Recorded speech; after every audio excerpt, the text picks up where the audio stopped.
Oregon using a penalty loophole to their advantage.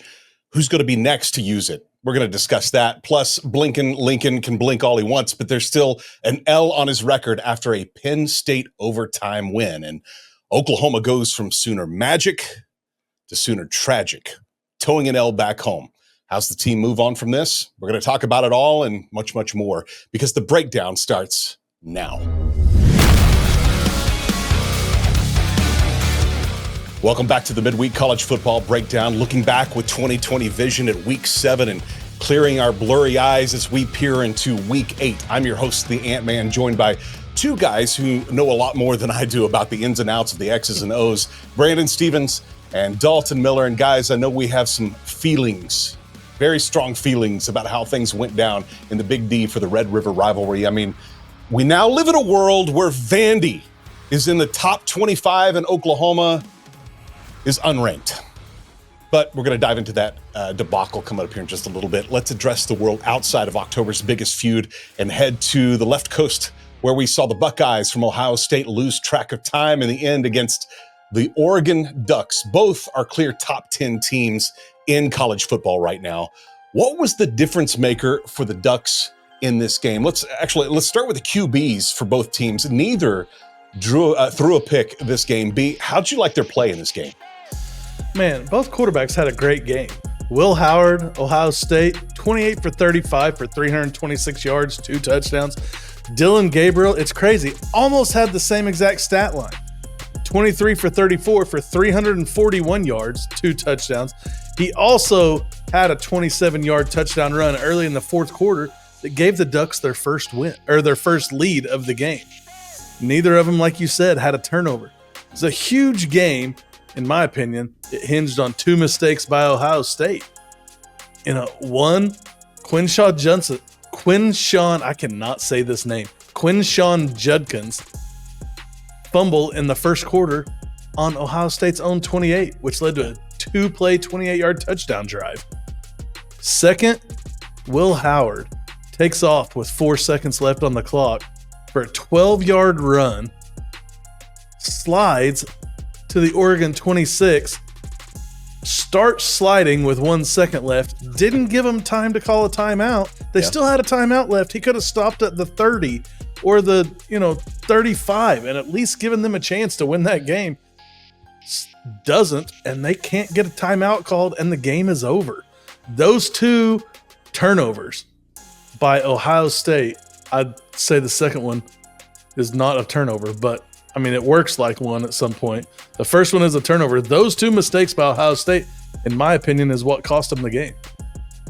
So what's his name again? Quinshawn Judkins. I just wanted you to get a good one, man. That was good. I did. I like that. Finally. It only took 3 tries. There at the end, do you think they were distracted by Dan Lanning finding like a penalty loophole that actually benefited his Ducks late there in the game as he ran a 12th player out onto the field? It seems that it was purposeful, that he did that on purpose in order to run that 10 seconds off. How are we feeling about this? Dalton, I'll start with you, man. Well, that's actually another thing I was going to bring up. He mentioned that in a game where the stats are very, very similar, the 1 turnover is a really big difference. Dylan Gabriel, in the end, I think had a better day as a quarterback, even though Will Howard didn't turn it over. He also didn't put the ball in the end zone. Then you look at the penalties. Ohio State got penalized 8 times for 70 yards. Oregon got penalized 3 times for 25 yards. And one of those penalties is what you mentioned. It's that on purpose. We don't really know. We think it is, but if that's the case, very smart play by Dan Lanning, because all it did was allow them to be in a position to win the game late. He was ahead of Ohio State in that moment. And it seems like in these big games, these big Big Ten games, right, there's a coach on the other sideline always one step ahead of Ryan Day. When it looks like Ryan Day is finally going to get that signature Big Ten win, he can't get it done. I think that was a very smart thing to do for Dan Lanning and Oregon. And so really you could chalk it down to, when you talk about the penalties, it was 8-2 in the penalties, because that was on purpose by Oregon so that they could run those 10 seconds off, which when I was reading about it and just trying to figure out, because it didn't make sense to me at first when they started talking about it. I'm like, what? Yeah. And then you read about it and you analyze the rule, and it's like, wow, he's playing chess while Ryan Day's out here trying to play checkers. So yeah, heck of a job. I think both teams are pretty legit, honestly. I mean, they're both pretty dang good. Ohio State's going to get another shot. I don't know if it's going to be Oregon necessarily, but maybe it won't be in the Big Ten championship game, depending on how things play out. But both teams are very good. Both teams have solidified themselves as top 10 teams. And as long as they continue to play this way and take care of business, I think we'll see both teams for a long time. It was definitely a dogfight. I mean, I'm sorry to interrupt. No, you're good. Oregon didn't even take their first lead. They trailed the whole game until, early in the fourth quarter when Dillon Gabriel had that 27-yard touchdown run in the fourth quarter. I think both of those teams are, in my opinion, legitimately 1 and 2 in the country, or in the 2 and 3 in the country. They're the top 2 teams in the Big Ten, no doubt. Sure. We're probably going to see them play again at the end of the year. Do you think that this intentional, what seems to be intentional call of sending a 12th player out on the field, it fits in the same, for lack of a better term, unethical status of someone going down with an injury that's not an injury? No. Okay. I don't. I think, like Dalton said, that's a coach that's playing chess while the other sideline's playing checkers. I think that's a great analogy for this, and I really feel like Oregon's coach, Dan Lanning, had that in his bag. I think he probably has thought about that before and just never had a chance to use it. Well, and theoretically, he's the one getting hurt by doing that because he's getting the penalties on him, but in turn, he's trading the penalty for the 10 seconds on the clock, which is just absolutely brilliant. I wonder if that comes up in meetings after this year is over with, that and guys just laying down on the field to stop play without a timeout or anything. Something's got to be done with that. Yeah, I mean, Dalton and I have talked about this before. I don't know if you've heard in some of our previous podcasts before you joined. I mean, I think that player that falls down and acts hurt shouldn't be able to come back in for the rest of that possession. Well, why is it not? I mean, we could go off on this, but it should be seen in the same light as your helmet coming off, right? Yeah.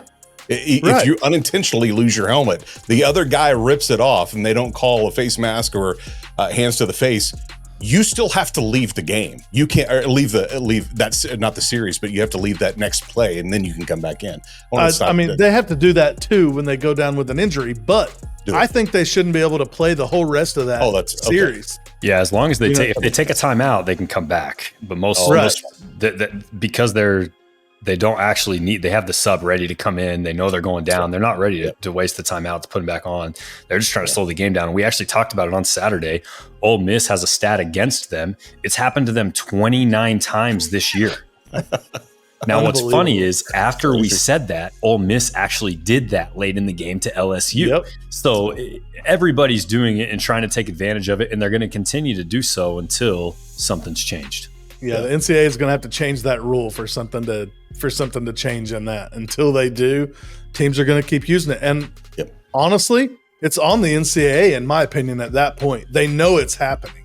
It's obviously happening in every week, every big game. It's happening with the team that's, behind the 8 ball on a drive that the other team's going fast.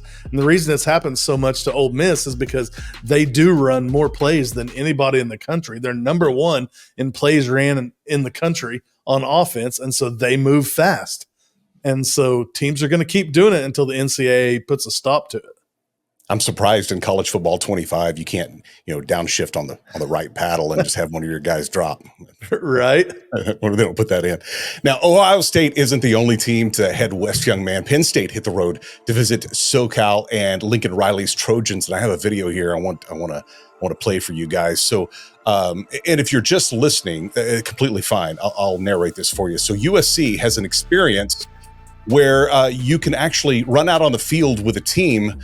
And, for those that you can't see this right now, this is all this TikTok is saying. I'm narrating this TikTok for you. No one said that you actually had to be a USC fan in order to do this experience, though. So a Nittany Lion fan paid for the experience, and he ran out on the field with the Trojans at the start of the game. I guess, USC doesn't care as long as they get the money. This guy running out with his Insta 360 and hyping up the crowd. But he's wearing Penn State everything and running out on the field with the Trojans. I just wonder if the guys are just looking at him going, what's this idiot doing? It's funny. You should see the video. If you're not watching us, you can find us on YouTube and watch that there. Is Penn State proving themselves as one of the few that will represent the Big Ten this season in the playoffs? Dalton, I'll start with you, man. So far, yes. The crazy thing is, if this was still a 4-team playoff, I'd be telling you that they're doing exactly what they always do. They're going to find themselves just outside that bubble because Penn State just can't seem to be on the same level of what used to be Ohio State and Michigan. It's now currently Ohio State and Oregon. But when you look at this game against USC's been so up and down this year. Losing to Michigan, really struggling with a Minnesota team as well. Like USC just struggles. A team that we thought after beating LSU was going to go and, hey, they're going to compete in the Big Ten this year. And then, Penn State goes on the road, gets down 20-6 early, starting to do some Penn State things.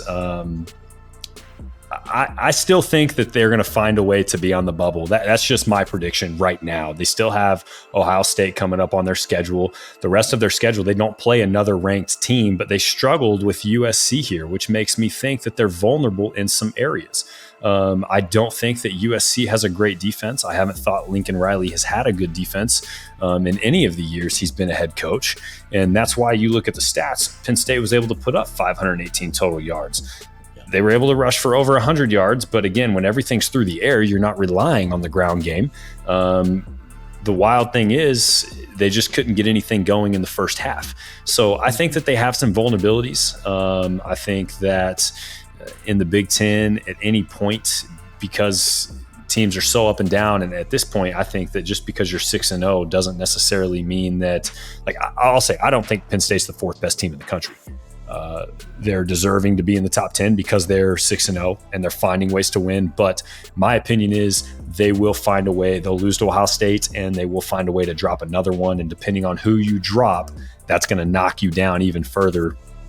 So my prediction, they're going to find themselves on the bubble again. And maybe they'll prove me wrong, but I don't see Penn State as being elite like they're ranked right now. Yeah. It's in games like this where it really pays to have a great kicker on scholarship, does it not? Yeah, no doubt. I mean, freaking USC. Well, Penn State gets it to overtime. Penn State outscored USC 24-10 in the second half to force overtime. Ends up winning 33-30, obviously in overtime, but USC's kicker missed a 43-yard field goal on the first possession in overtime, on USC's possession in overtime, and on the ensuing overtime possession, Penn State's kicker, Ryan Barker, makes a 36-yard field goal to win it. They knew all they needed was a field goal. They didn't put the ball in the air. They didn't put the ball in harm's way. They relied on their kicker. Their kicker had a heck of a day. One thing that Penn State had this week that we hadn't seen from them, their tight end tied a record for tight end receptions in a game. He had 17 receptions for 224 yards in this game and 1 touchdown. He accounted, let's do this math here. Drew Aller threw for 391 yards. 224 of it was to that tight end. So he accounted for all but about 170-ish yards of their passing game. Drew Aller had a really good game. He did throw 3 interceptions. One of the interceptions was the last play of regulation where they tried to go Hail Mary and not let it go to overtime. They wanted to just take the lead, tried to go, and it ended up getting intercepted. But, I mean, I kind of disagree with Dalton on this one. I think Penn State is in the playoff. If they only lose to Ohio State, I don't see any other teams. They don't play anybody other than Ohio State. I don't see any other teams sneaking up on them. I've talked a lot about Drew Aller in past podcasts. I'm not the biggest Drew Aller fan. I mean, but this guy went 30 for 43. 391 yards, 2 touchdowns, 3 interceptions, like I said. But I just don't think anybody's gonna sneak up on them and beat them. I think they're tough enough in the trenches where they're getting the job done. And if you go 11-1 in the Big Ten, there's no chance that you don't make the playoff. I think Penn State is in the playoff as of this moment. I don't even think they're a bubble team. I think they're going to be somewhere in the 6 to 9 range, and they're going to be in the playoff. Penn State gets a week off here before they head to Wisconsin, who has really come on the last 2 weeks, and they've found a quarterback in Braden Locke. 2 weeks ago against Purdue, he threw for 359 yards and 3 touchdowns. Then they put up 42 points against the Rutgers, who have been not a great team in the Big 12, but they've been coming on as of late, and he threw for 240 yards there, a touchdown and interception. Miller, in my opinion, he's playing better ball than Miller Moss right now. And I think that Wisconsin is a better team right now than USC. And I think that Wisconsin at home is going to be fired up and ready for that game. We're going to see some old school Wisconsin stadium antics, where that stadium is just rocking out for an undefeated Penn State at home. That's one where I think Penn State has a really good chance of dropping right after Ohio State. I mean, you can't put anything into the win against Purdue. Purdue's lost their last 5 games. That's fair, but when you they're 1-5. Their only game they won was against nobody. I don't even remember who it was. Their only game they won was against nobody, and they've lost the last 5, and most of them by a large amount. Purdue's not any good. Rutgers, you're right. Rutgers has had a better season than they normally do, but I don't think you can put any stock into that. My feeling is right now, Penn State is going to be in. If they do slip up, which, I mean, there's obviously a possibility to slip up. Alabama lost to Vanderbilt. There's an opportunity for anybody to slip up. OU scored 3 against Texas. Like, anybody can give up points, right? But sorry, I couldn't help it. I'm so angry. But I don't know how you keep Penn State out. Honestly, even if they go 10-2, I don't know how you keep them out. Yeah, we appreciate you hanging out with us here on the Midweek College Football Breakdown. If you are listening right now, wherever that is, we'd love it if you give us a 5-star rating. It costs you nothing to do that, and it really helps us out a lot. If you don't know that we are on YouTube, we are. You can actually watch this podcast anytime that you would like. You can watch or listen. It's right there for you. If you're catching this on YouTube right now, thank you for doing that. Love it if you hit the like button and the subscribe button. Same deal. Doesn't cost you anything. You will not believe what it does for us, though. It helps this show so much. There's so much back end stuff with algorithm that once you do something, it suggests it to some of your friends that like some of the same stuff that you do. So if you like this at all, you don't have to do anything except for hit the like button and subscribe, and it really helps us out. So we appreciate you doing that. Lane Kiffin's Ole Miss Rebels take an L against the LSU Tigers on Saturday. This team came into the season with the number 1 offense in the nation, but now find themselves at 5-2 with a week off. They're next at home against Oklahoma. Is there still a road to the playoffs for the Rebels in your mind, B? I mean, I think there is. I think at least 4 teams are getting in from the SEC. It's going to be interesting to see what Tennessee does. Right now, I think it's interesting to see what Alabama does. I mean, after a tough loss at LSU on Saturday, they do have a very favorable schedule coming up in the rest of the season, only playing 1 ranked team, and they get Georgia at home. I mean, that's the only team they play. We've seen Georgia struggle in a couple of games. I think 4 SEC teams get in no matter. I think there's a really good chance that there may be 5 SEC teams out of the 12 get in. If they can go 9-3, I think they're in. It's going to depend. Like I said, I mean, we got Texas, Georgia, Alabama, Tennessee, Ole Miss. I think those are the 5 that have a chance to get in. It's going to be interesting to see. Tennessee's kind of struggled the last couple of weeks since the Oklahoma game. Yep. So it's going to be interesting to see what they do. If they falter anymore, I think Ole Miss takes their spot. But right now, I see a really good road to the playoffs for Ole Miss, even if they lose 3 games this season. What about you, Dalton? Yeah, absolutely. Look who you got left. You've got a really bad Oklahoma team right now. You've got an Arkansas team who's 4-2, but I also would not put them in the top tier of the SEC. You get to host Georgia at home, and that's a game that they're going to want. I'll tell you, one of my favorite things about watching Lane Kiffin's press conference this week is immediately after that, they talked about how he went right to the locker room and told his team, I'm really happy that our fans are pissed off. I'm happy that they now know the expectation is that we're supposed to go into Death Valley and win, because he's completely changed the culture around at Ole Miss, where that's the expectation. You go on the road to Death Valley and you win. And I mean, that kind of gave me chills, because that's what I kind of wish our coaching staff would freaking talk about, is how the expectation is you win no matter where you're at, no matter who you're up against. And so with only having really Georgia, I mean, you got to go on the road to Florida, which is not an easy place to play. And they've had such a weird year up and down. Was Napier going to get fired? We don't really know. And then all of a sudden they get a win. And so that's going to be a tough game. But you finish with the game against Mississippi State. So absolutely, they have a road to the playoff. I don't think we could count LSU out at this point either, as much as I hate to say that. They're continuing to find ways to win games. There's 6 teams there in the mix, and I think 4 of them are going to get in. You both have brought up Georgia. They play in primetime. It's not on our list to talk about this week, but they play in primetime this week against Texas at Texas, where it's one of about 30 things going on in Austin. How are you feeling about that game? And because it feels big on the surface, just because of where both of them are spotlight wise right now. But how are you feeling about that game? Dalton, I'll start with you on that just quickly. I really think it's going to be a good game. I don't know what to think yet about Quinn Ewers. He looked a little rattled in the first quarter, to be honest with you, but was able to settle in just because I think he settled in not because our defense necessarily, but because he knew our offense was never going to do anything. Probably. So he didn't have to worry about what happened in the first quarter, about the interception thrown, any of that stuff. I'm assuming they're going to stick with Quinn Ewers here on out until they don't have to. And I think that them at home, it's going to be a really tough place for Georgia to go play. And so I think it's going to be a good game.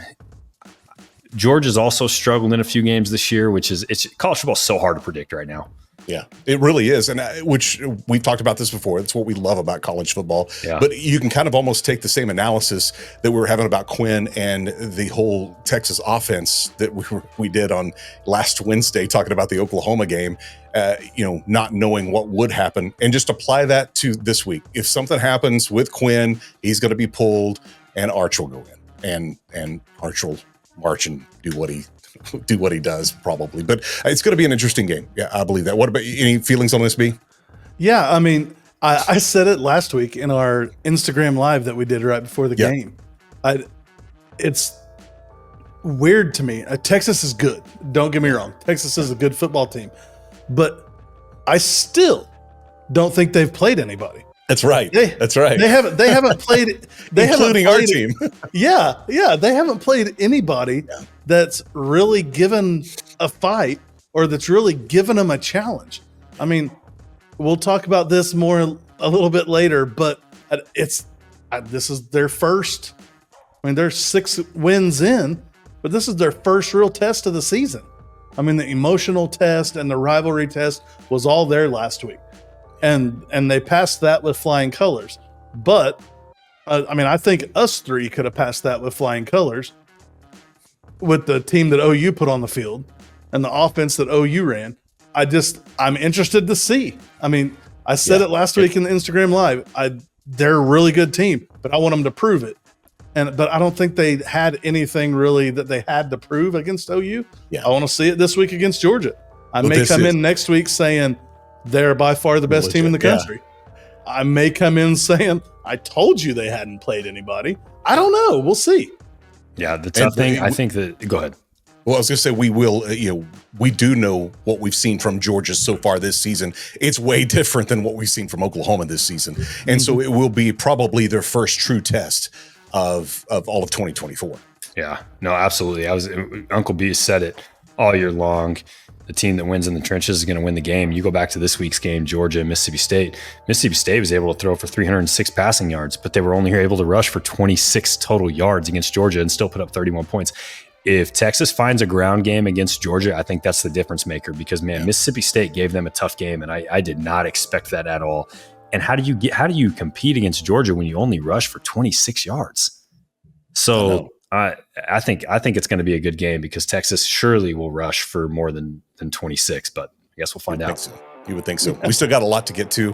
Vandy, the little engine that could, now ranked at 25 after their second straight SEC win this past weekend with a win over Kentucky. They're actually only one play away from being undefeated in the SEC. Are these wins enough to call them an early competitor in the SEC this season? B, I'll start with you, bud. No, I mean, it's still Vanderbilt. I mean, I get it. They beat Kentucky. They beat Alabama. They're one win away, like you said, from being undefeated and tied at the top of the SEC. One play away. Yeah. They've won 2 straight SEC wins, which in the previous 10 years, they only won 2 games 3 times in the previous 10 years. 2 games in a row, right? 3 times in the previous 3 years. Diego Pavia, talk about the little engine that could. I mean, Diego Pavia is the little engine that could. He doesn't have to throw for a lot. He doesn't take a whole lot of attempts because they run the ball a lot. He was 15 for 18, 143 yards, 2 touchdowns, and interception, while also rushing the ball 14 times for 53 yards. He's not a flashy player at all, but he's figuring out ways to get it done these last 2 weeks. And it's interesting. You look at the team stats in this game, and Kentucky won every one of them except for the turnover battle. They lost 2-1 and time of possession. Otherwise, you look at this, you just look at the team stats and don't know the score. You think, Kentucky probably won by, 7-10 points. Not the case. Vandy's just figuring out a way to do it. I'm really kind of falling in love with Diego Pavia. Like he's interesting on the field, and you hear him talk off the field, and he's just electric, really. Yeah. You hear him talk off the field, and then you see his brothers in the stands. His 2 brothers, one of them's a firefighter, one of them's like a botanist or something. But you see his brothers in the stands. And always had a cowboy hat too, right? One of his brothers. Yeah. Oh, and it's just a blast to watch. Yeah. I mean, no, they're not a contender in the SEC. I mean, they're going to come down to earth at some point. But right now, I mean, they're 2-1. They have as good a record as Bama. I mean, I don't know. It's kind of funny. What are you thinking, Dalton? Are they a contender in your eyes?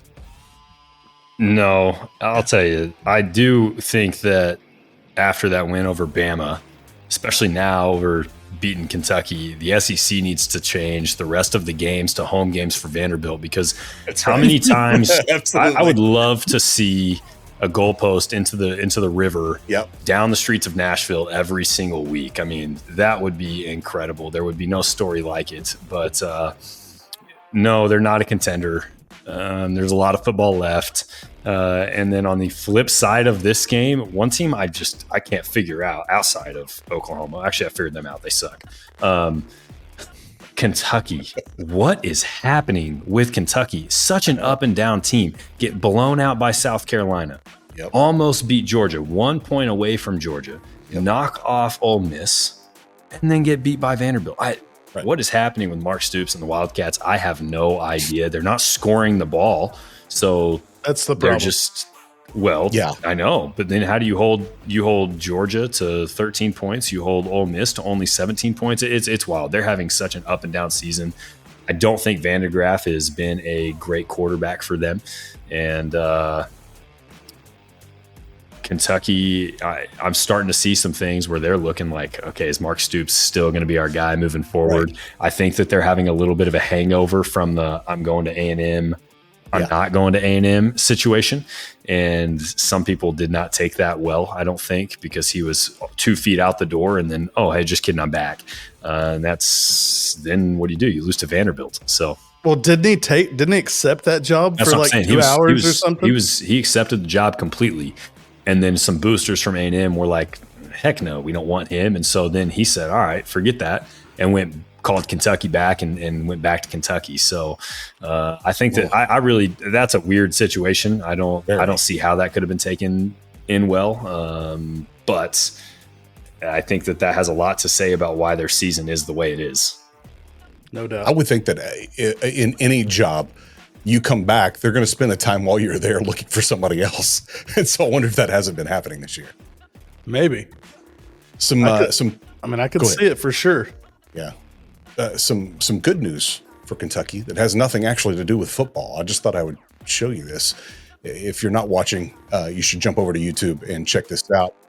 I have to turn the music off, but this is an LED floor that they installed. And there's conflicting reports whether it was just for this special occasion or if this is actually going to be the new floor. That's the entire thing's glass with LED markings of a normal basketball court. No, but then shot. it can turn into a giant screen. That the entire floor is just a huge where's LED the wood? screen. There's Not wood. crazy. It's all glass. You cannot play a game on that. No way. NBA, the NBA All-Star game was all on glass. Yeah. It was this floor. Yep. Yeah. Exact same floor. I don't know how I feel about I've that. heard, like I said, I've heard both things that they just brought it in for this, just for a show. This is what they're, is welcome to the Blue Madness, I think is what they call it. Just kind of kicking off the basketball season. And they have, of course, a big spectacle. But this is one you do have to go watch. I can't describe it. If all the markings of a normal basketball court are on there, but they're all lights. They're not, it's not paint or it's not vinyl. That's crazy, sick, Dalton. You think you can talk to MCC about getting you one of those? No kidding. Let me hit up my VP real quick. Hey, Isn't that sick? let's get an LED coordinator. That's super cool. All right. We're at the point. See, I thought I'd start you off with a cool moment to then get into this. Yeah. What a weekend. Not even just a weekend, guys, but all of last week. It's always an exciting week full of promise, but then the teams actually play. And seldom does the team's ranking, ever really play into the outcome of this rivalry. However, this year, it seems almost as though it was a foreshadowing. In 3 years, Oklahoma has only scored 37 points. I'm going to say that again. 3 years, Oklahoma has only scored 37 points. Texas, 113. That right there is that's how a slippery slope starts. An incline just like that. There was a tweet from Parker Thune, and this is how it read. It says, Venables was asked if there was a conversation about Jackson Arnold redshirting for the Sooners. He said, it's been discussed between us, but man, he's a great teammate. He wants to be the starting quarterback at the University of Oklahoma. He's practiced extremely well. I would guess that personnel will be the exact same against South Carolina this weekend and probably for the rest of the year. But what do you do with someone like Jackson Arnold? Guys, what do you do with him and what do you do the rest of the season? Who wants to take this one first? I mean, I can take it. Oh, yours B. Jackson Arnold, unless something happens to Michael Hawkins Jr., I don't think Jackson Arnold sees the field again. It was basically brought up in the press conference today and somebody asked him about it. And he said, we will put Jackson back in the game if we're needing him to win the game. Which either means that Michael Hawkins Jr. falls flat on his face. Right. Or is hurt. Or is hurt. And so at this point, I think we can plan on Jackson Arnold being in the portal right at the end of the season after game 12. I was going to say before bowl season, but I don't know that we see bowl season this year. But after our last game of the regular season at LSU, I think Jackson Arnold is immediately in the portal. And it's crazy because we're also, I would bet money, we're going to be looking for a portal quarterback unless something really takes off with Michael Hawkins Jr. for this year. And the crazy thing is, we may be looking for a portal quarterback, and our old quarterback may be the number one quarterback in the portal that people are after. It's just not the right situation for him right now at OU.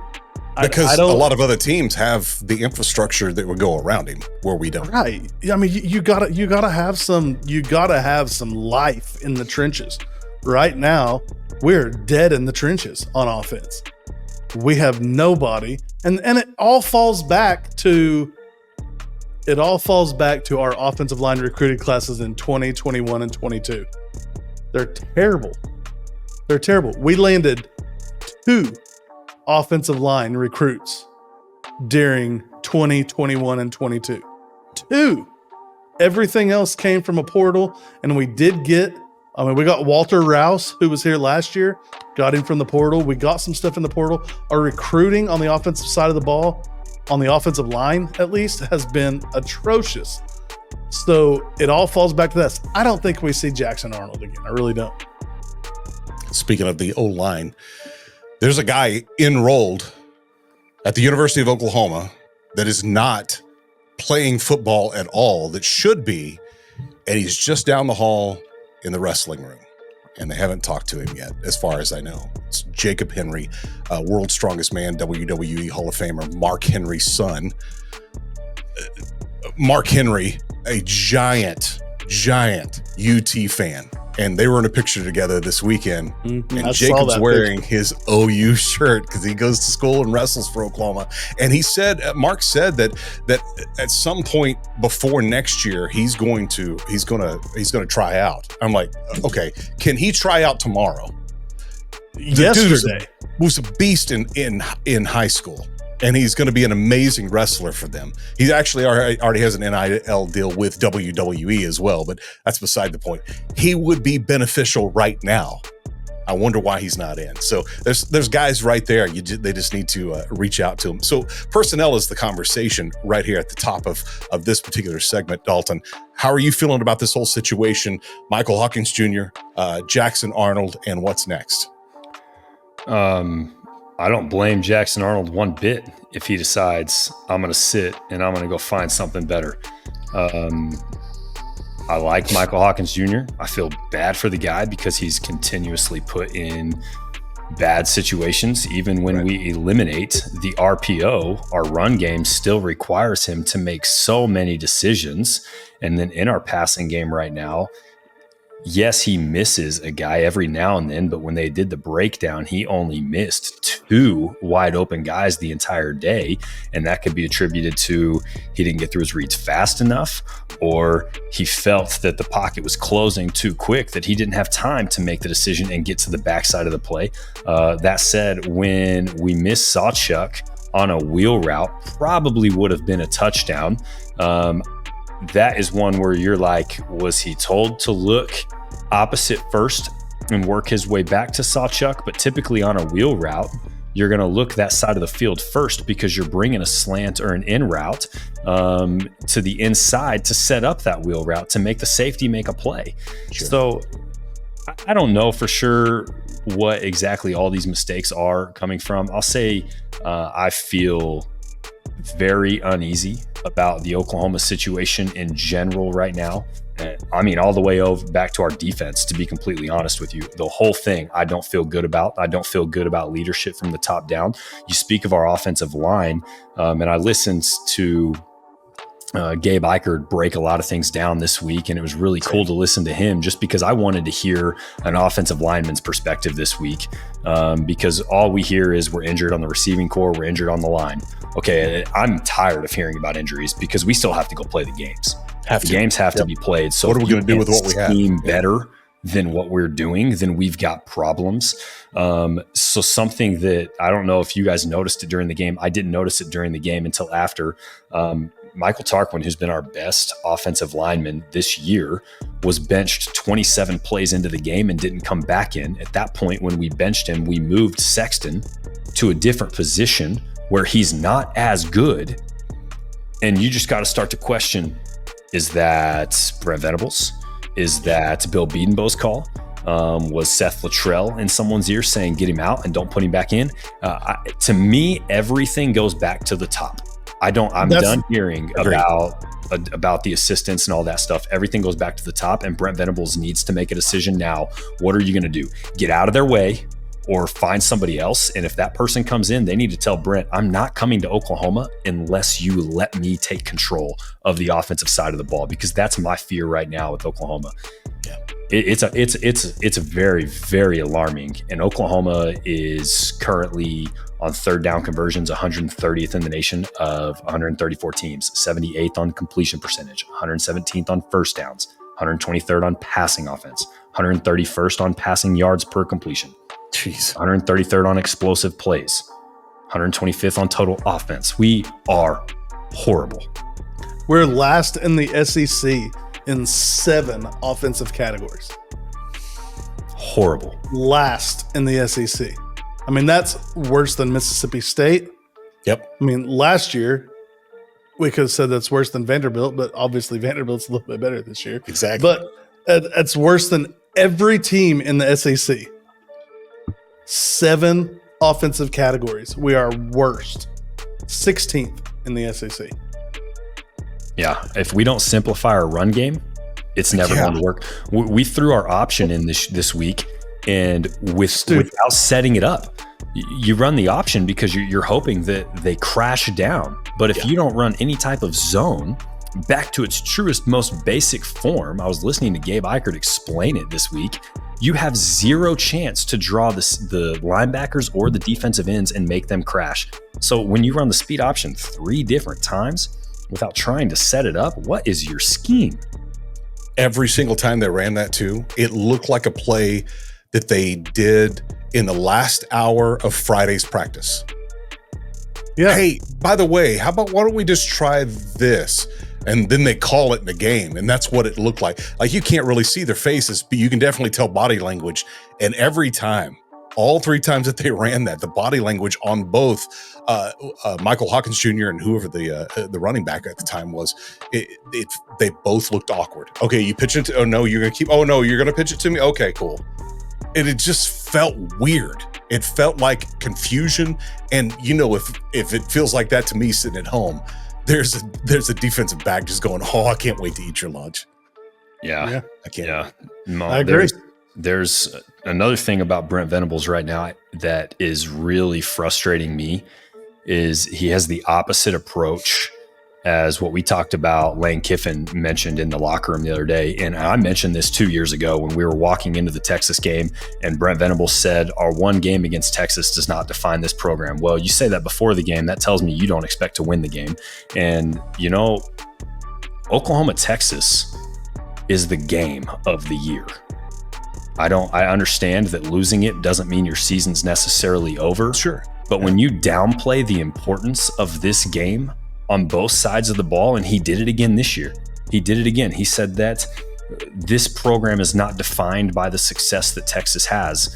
But when you listen to former players talk about that, they have a little bit of a different mindset, because this is the game that you come to Oklahoma because you're excited to play in this. You expect to beat Texas.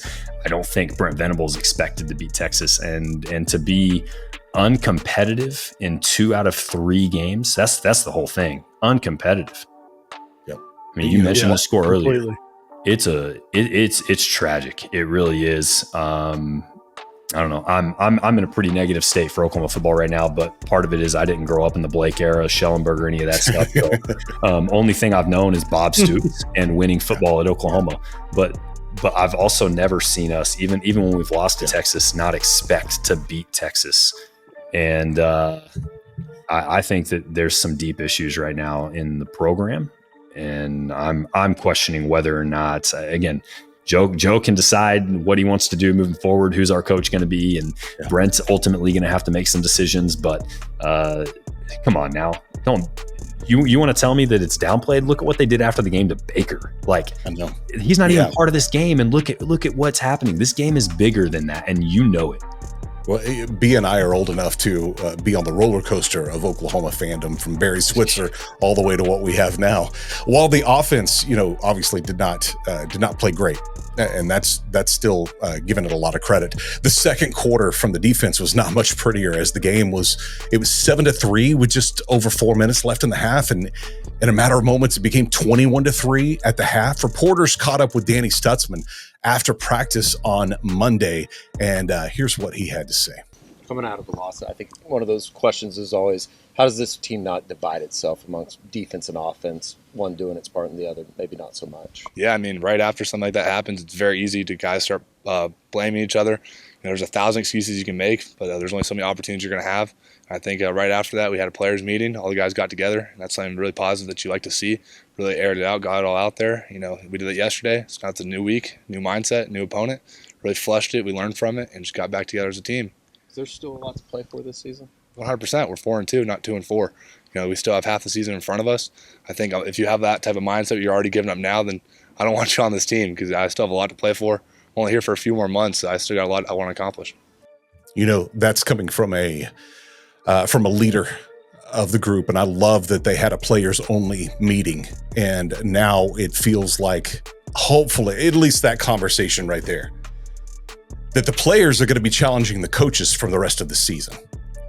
Quinn seemed off-center to start this whole game, and I mean, it started with a sack, and I think we all got our hopes up. At least I know in my house I did. So what changed? Late in the second quarter, it was a complete momentum shift that stayed with Texas the entire rest of the game. When's the last time that I think it was last year that we started the game with a sack? We were praying for a sack at any point in the game 2 weeks before, but to start the Oklahoma-Texas game with a sack and then to end up with only 3 points and losing this game, something drastic is wrong in this group. And where do you start to fix it, guys? Well, I mean, Dalton and I obviously watched the game together. We went to Manhattan and watched the game with Dalton this week. And great trip, horrible game. But we talked about it so often. After the first 2, 3, 4 possessions, we only rushed 3 almost 90% of the time, probably, for the rest of the game. Like, we got pressure on him in the first 2 possessions heavily. He ends up missing a couple of wide open receivers. One of them results in an interception. We go down and score a field goal. We don't punch the ball in the end zone. Part of it, to me, I know Brent Venables isn't the defensive coordinator, but at some point, we went away from what was working early in the game. Yeah. And I know for the defensive side of the ball, it's completely demoralizing to play with an offense that can't even be on the same page. Like you said, in some of those options that we ran, we didn't look like we had a clue what the hell was going on. It's demoralizing. There was a lot of missed tackles. There was a lot of one-armed trying to one-arm tackle people, which was just bizarre because I haven't seen that all season. Right, and there were several times where we no-arm tried to tackle. We just thought we were going to hit this dude and knock him out. Yeah. But it didn't happen against a good, solid team that's got good players and good recruits. You have to use your arms to tackle. You can't just come in like a lightning bolt and hope to hit somebody and knock them down, because at the last minute, they're going to move. They're from the missed tackles to, in my opinion, the change of defensive scheme after the first 2 or 3 possessions. There was a lot of questions on the defensive side of the ball. That being said, and you and I actually talked about this last night. Coming out of halftime, the sideline reporter interviewed Brent Venables, and he all but said, I told the defense that they had to score. Yep. So I think after those first 2, 3 possessions on defense, I think Brent Venables is in their ears telling them, guys, we're going to have to score if we're going to win this game. Defense has to score because the offense isn't going to do it. Defense has to score. So that makes them take chances that they're not normally taking. It makes them take routes to defenders that they're not normally taking because they're looking for a big play on defense. Instead of playing the defense that got us here, we started playing this defense where everybody's looking. I don't know, maybe say everybody's looking to play hero ball. Everybody's looking to have the kip six or to have a big play because they don't trust the offense to be able to do anything. So they're going at it with the mindset that if I don't make a difference in this game and make this dude fumble where we can pick it up and run it for a touchdown, or I don't have a pick six in this game. I think that was his coaching scheme, and he all but said that coming out of halftime. He didn't point blank say that, but he all but said that coming out of halftime. And I think when we talked about it last night, Ant, you said that Teddy Lehman had said the same thing in their podcast. Yeah, that's what I don't know if it's the same podcast that you listen with Gabe Eichert. I'm sure it was. So it was cool. You get both perspectives, guys that were elite on their side of the ball, and Teddy Lehman said you do get to a place when you're this far behind or you're this down, and the team is this in shambles right now. And the best thing you have is the defense that you start playing your part and someone else's. A little bit of someone else's. As soon as you start playing someone else's role, you're no good to anyone because you're not playing yours anymore, and no one's playing yours then. And so if you're looking, hey, maybe I can do my role and a little bit of this other guy's, you're not doing any of yours anymore. You're thinking about the other guys. And it sure felt like that. I don't know why we stop us before they stop us. Texas didn't stop our defense. They didn't. From the very, very beginning. It was three plays that had pressure on all three that included an interception. They didn't stop it. We did. We stopped doing that. And I don't get that. That's what I feel like. As pure amateurs as we are, I don't understand why we don't get that. And we have guys that are paid millions of dollars to do this that go, yeah, we've done that before. Let's do something else. That makes no sense to me. It has to be rational. In my mind, it does. It has to be rational. Asking what can be done about this team, Dalton. Do you have any thoughts on this? I mean, I know what I want to. No, I thought he was going to say no and just move on. No, say it. I know you want to say it. Say it. I want a new offensive coordinator, but that's the whole thing. The whole thing is, I want an offensive coordinator who has full control of what he's doing, because even though I think that Seth Luttrell is not necessarily the right guy for this, there's just so many unanswered questions that don't add up with his offense. He's not running the same style offense he ran at North Texas. Not at all. And he was air raid before. We can't figure out what we want to do in the run game. We can't figure out who we want our runner to be. We don't have a single. At some point, we had success running the ball on a couple of different plays and formations. Yes, and it was at its most basic style. It was get the ball to the outside, follow. It was almost it was like a sweep stretch with running back as your lead blocker, and you were just going to let them make a quick read. And that's what we need to do a little bit more of, because right now that's the only way you're going to set up play action. When he has to make a ton of reads in the run game, the RPO/play action, it's never going to work. We don't have a quarterback that's good enough for that. I also don't understand why we haven't hired a quarterback coach to develop both of our freshmen. You're going to make mistakes 6 games in. I totally get that. But how are you 6 games in? And you could make an argument right now that Michael Hawkins, after his first start, got worse. Jackson Arnold, after his first start, got worse. Second start got worse. Continue getting worse. Where is our quarterback coach? Oh, we don't have one. I'm interested to know how many Power 5 teams don't have a quarterback coach.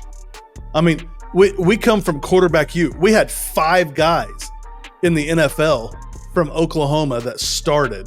Yeah, this past week. In the NFL this past week. Yeah. You had Baker, Kyler, Jalen, Spencer Rattler. Who's the 5th one? I'm missing it. Caleb. And Caleb Williams. Yeah. We had 5 guys starting the NFL. What do all 5 of those quarterbacks have in common that neither one of our quarterbacks now do? They had a quarterback's coach.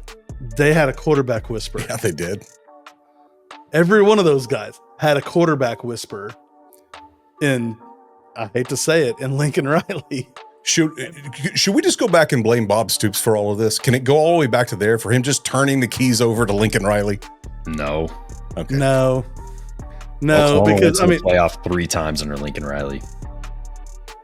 yeah, I mean, to me, it's, I mean, you can't blame anybody, honestly, in my opinion, but Brent Venables. I mean, how do you not have a quarterback coach for the most important position on the team? You don't have a coach. You have a defensive backs coach. You have an offensive line coach. You have a linebackers coach. You have a D-line coach. And that's the whole thing. That's why I want to see Seth at this point. I want to see him run the air raid. Yeah. I mean, neither one of our offensive coordinators under Brent Venables has ran the offense that we know that they run. Yeah. There's no way. We hated Jeff Levy. We hated Jeff Levy. Yeah. We learned under Lane Kiffin, and that's where part of us we were so freaking confused. Right. And I really think it goes back to Brent Venables, and we've talked about this before.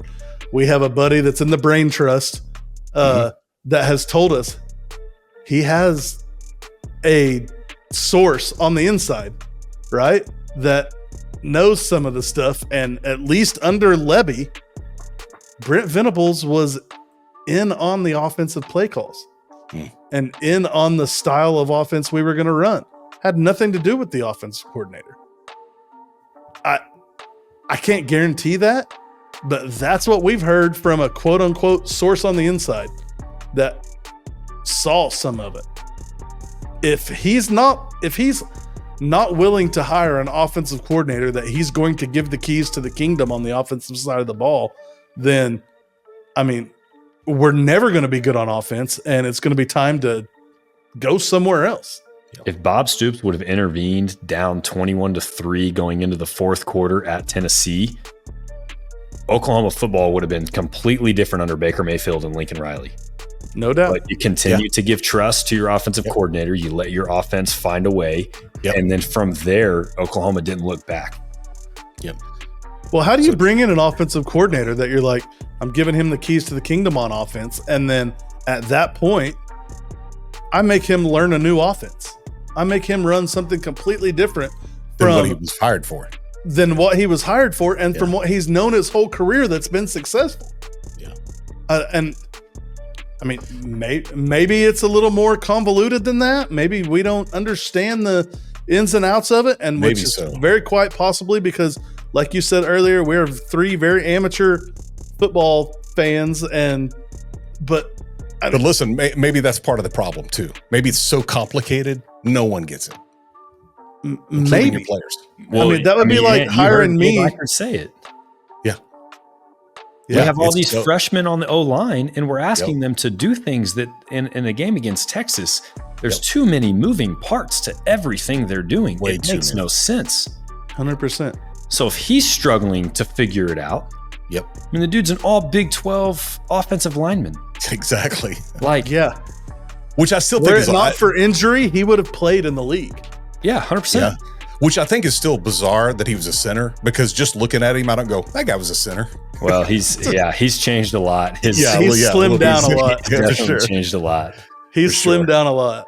Yeah, Dalton, I think you brought this up earlier. Post-game, Texas planted their flag on the 50 after the game, but ironically, through of all people, Baker Mayfield jersey.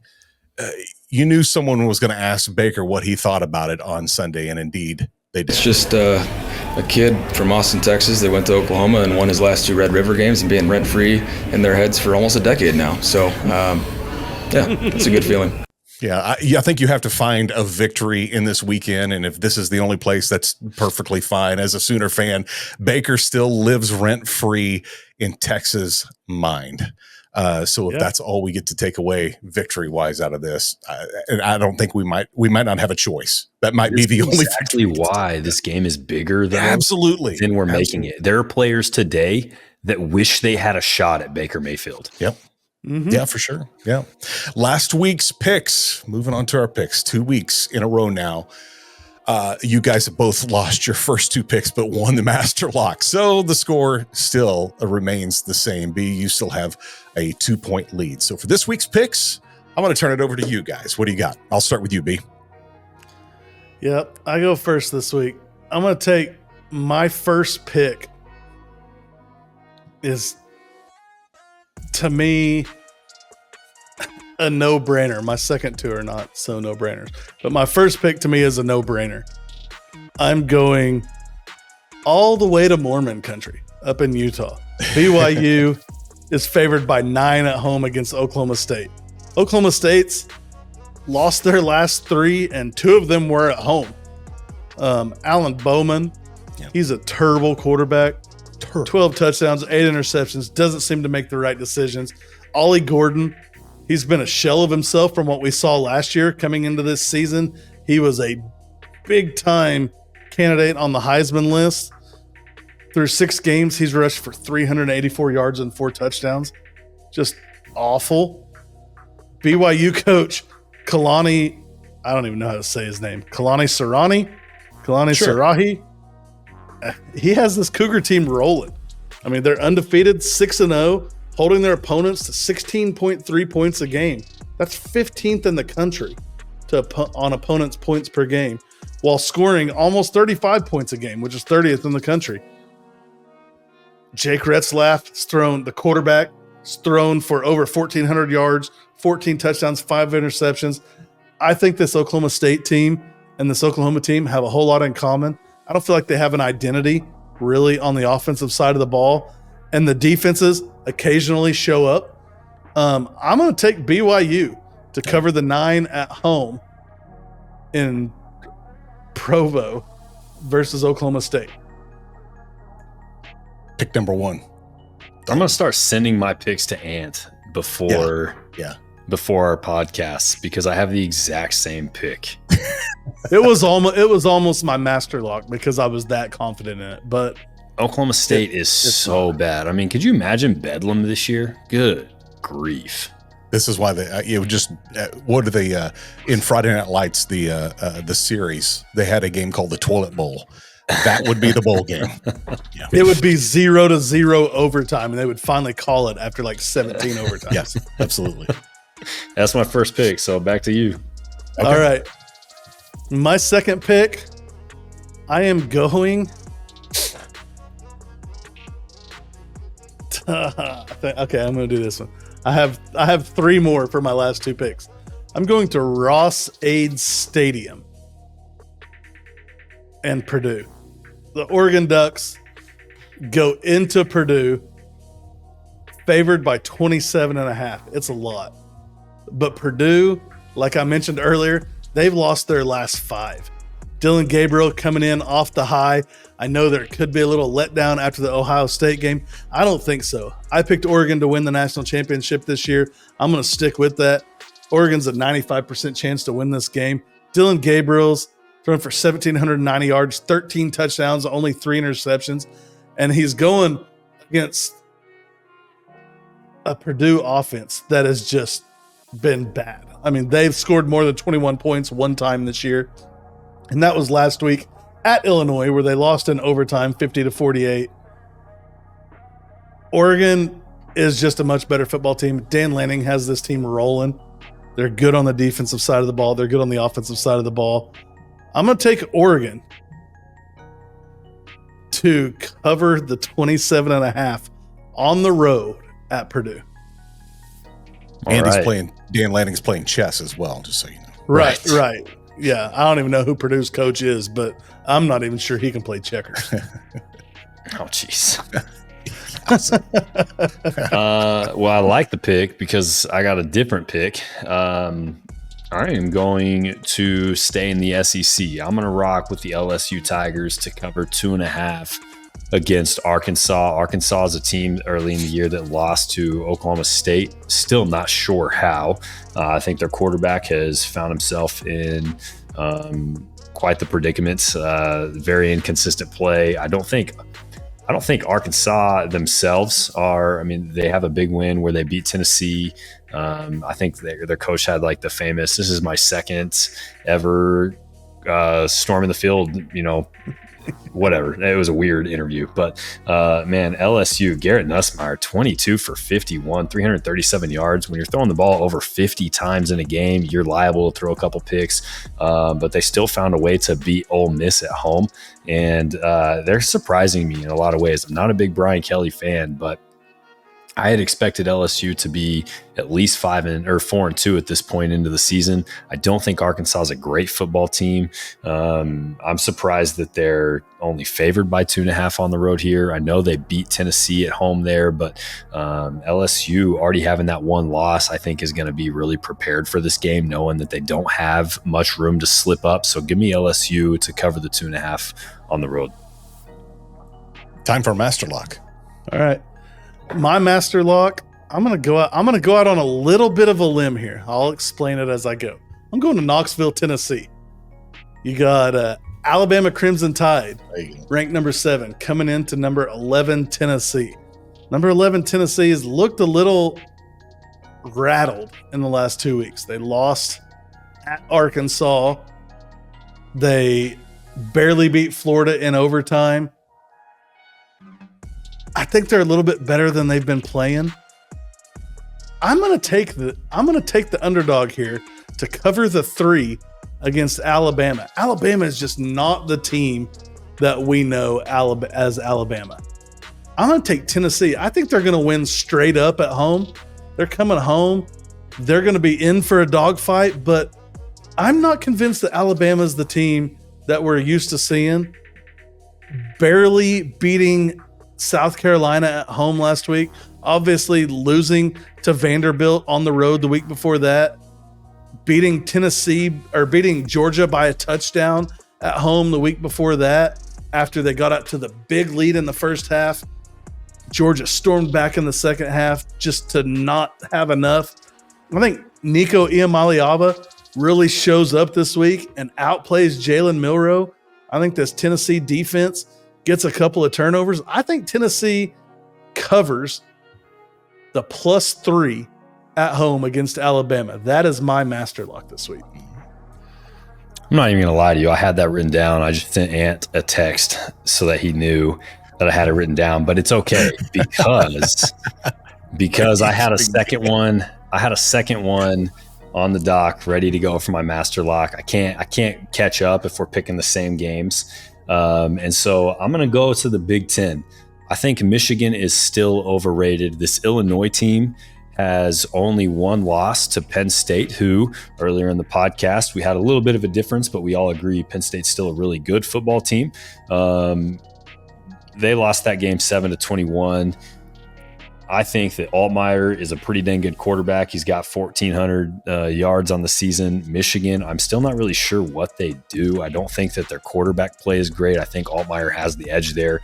And Michigan is somehow favored by 3 points in this game, which kind of blows my mind. So give me Illinois to cover the 3 there as an underdog and give me the double points, which means now I am full on rooting for Alabama.